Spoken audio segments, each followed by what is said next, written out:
I didn't know how to take him because I had no reference point for him. Like, it just seemed like all of the way he looked at the world didn't exist in my everyday life. And so everything was normal, everything was as it should be with all the other kids, and then I had this father who was just like different from everything that I had ever heard of.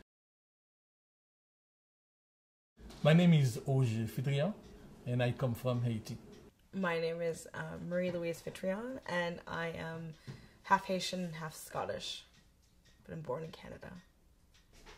I'm Isobel Fitrion, formerly Isobel Cormier, and I'm from Glasgow, Scotland. My mom had been in Canada since like 45, so basically her whole life. And my dad came to Canada, I believe, in like 1980 or 1981. Le 16 novembre 1980, ça a été vraiment une date mémorable parce que c'est la journée que je me suis arrivé au Canada. Ma première expérience, c'est de voir la neige tomber.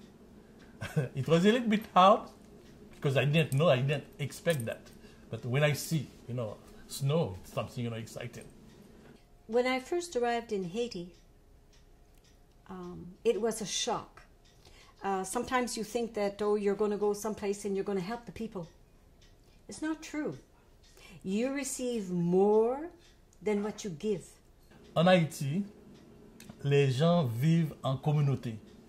Tandis qu'au Canada, c'est vivre de façon individuelle.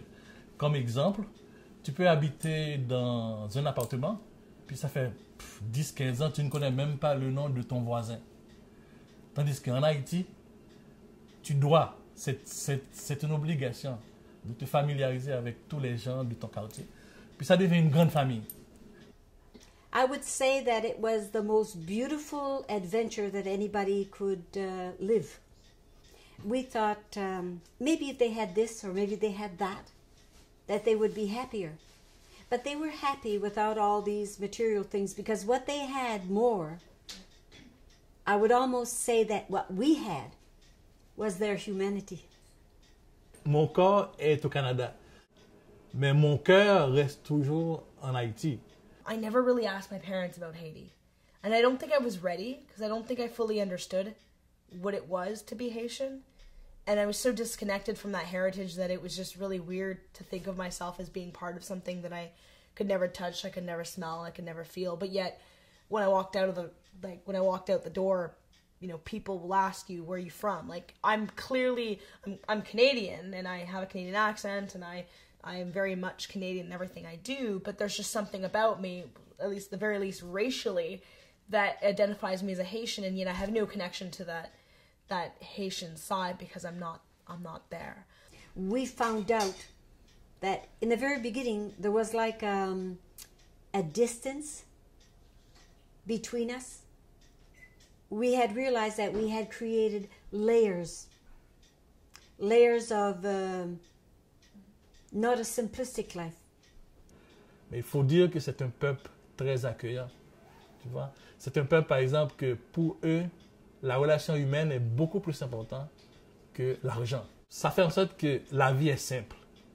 Et au Canada, dans mes prises de décision, j'utilise toujours cette simplicité de la vie pour essayer de me retrouver. Parce que sinon, je suis un petit peu perdu. My mom was a different culture, but like she grew up here, so in a lot of ways, she symbolizes more an older generation because she's a little bit older than my father, more so than she does a Scottish woman. She's more of a more seasoned parent. I look at her that way, whereas my dad was, really much a Haitian father, and it was very, very different from anything that I can imagine. There's no after-school special that can prepare you for what it's like to have a Haitian father or what it's like to have a parent that's a completely different culture. I remember she would turn towards my mother, she would speak in English. She would turn towards my father and speak in French at a very young age. My grandmother moved here when I was 6 or 7 years old about, and she only spoke Creole, and she was my primary caretaker, so when my parents were working, she would be taking care of me. So if you wanted to be fed or if you wanted something specific, you needed to kind of learn the language or else sort of eat whatever she made that day. I want to speak English the same way I speak French. But that's a little problem because it's a little bit different. The French, we elaborate, the sentence. We try to find, like a song when you sing a song. Right. But in English, it's just direct. Dad speaks English. He's just not comfortable with it. Like, everyone understood enough to get by, except for my grandmother. So when she was in the room, it was Creole. Like, she trumped it because she was the only one who didn't have the other languages. So, just to make sure she's at home. There's nothing worse than having a language barrier in your own house. Marie-Louise, being the only child, understands her humanity. It doesn't matter who you are. It doesn't matter what your background is. It doesn't matter what you have studied in life. Marie-Louise loves people.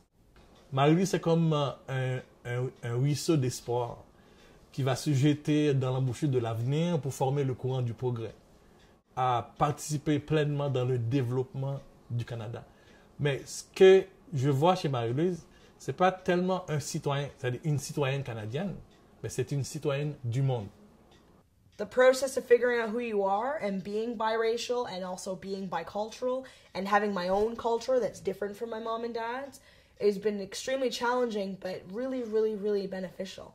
Because I think at the age I'm at now and the kind of person I am now, I'm better equipped to handle sort of like the who are you question than maybe somebody who's just been sort of, oh, we just assume you're like this because perhaps they're a normal race or they're a safe race or they have a safe cultural background. So, I mean, despite the fact that it's been challenging figuring that stuff out, now that I've figured it out, I feel really honored and blessed to have had the chance to ask myself that question through these 29 years, and I don't think most people have that opportunity or even think about it. Je continue à espérer qu'elle devienne une personne charismatique qui influence dans la bonne direction tous les gens qui l'entourent. Alors, c'est ça que j'espère chez Marie-Louise.